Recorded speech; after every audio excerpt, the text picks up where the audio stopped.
Have you ever wondered just exactly what it is that an entrepreneur does and what are the qualifications to become an entrepreneur? Well, you might be surprised that there really aren't all that many qualifications. But what I'm going to teach you today and in the next 7 episodes of a series are the 7 I's of entrepreneurship. In other words, what are those things that the entrepreneur really focuses on that ultimately define that person as an entrepreneur? So over the next 8 episodes, this one included, I'm going to teach you about 7 I's, and they are, first of all, the foundational I, which is inquiry, or you could also use the word investigation. And you understand what that means, but basically it's learning what it is that humanity in the marketplace needs, wants, desires, and so forth. The very next thing that you do as an entrepreneur is you innovate.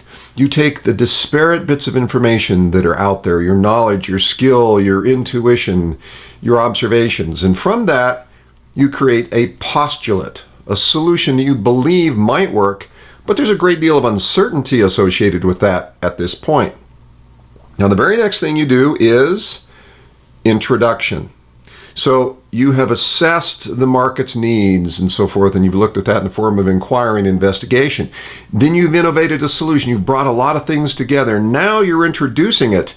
Whether it's a soft introduction or a hard introduction, the objective is to assess the uncertainty. In other words, to determine, is your postulate correct? Do you have, in fact, a solution to the problem that you've identified?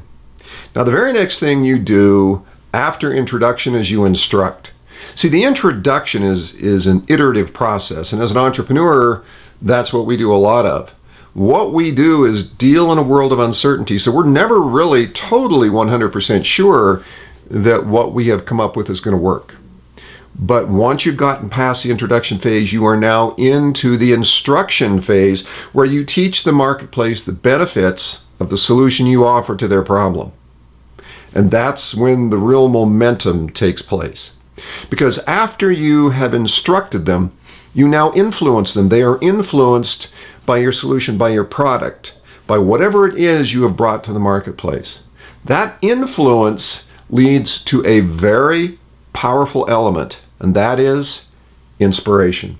Your marketplace becomes inspired to use the product. They become inspired to share it, to extrapolate on it, to synthesize it into something that you may never have imagined it would become, and to solve problems you never imagined it could solve.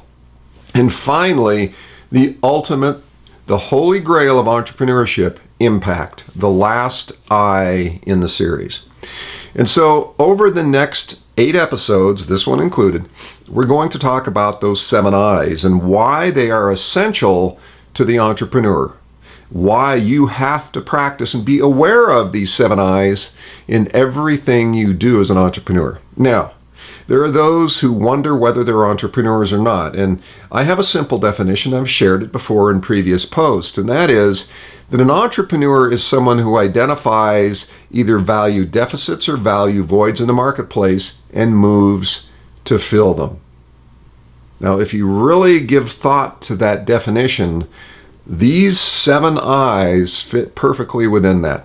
So I look forward to teaching you the 7 I's of entrepreneurship in the next 7 episodes. And until then, take care and remember, keep it simple, keep it smart, live your life and live your passion.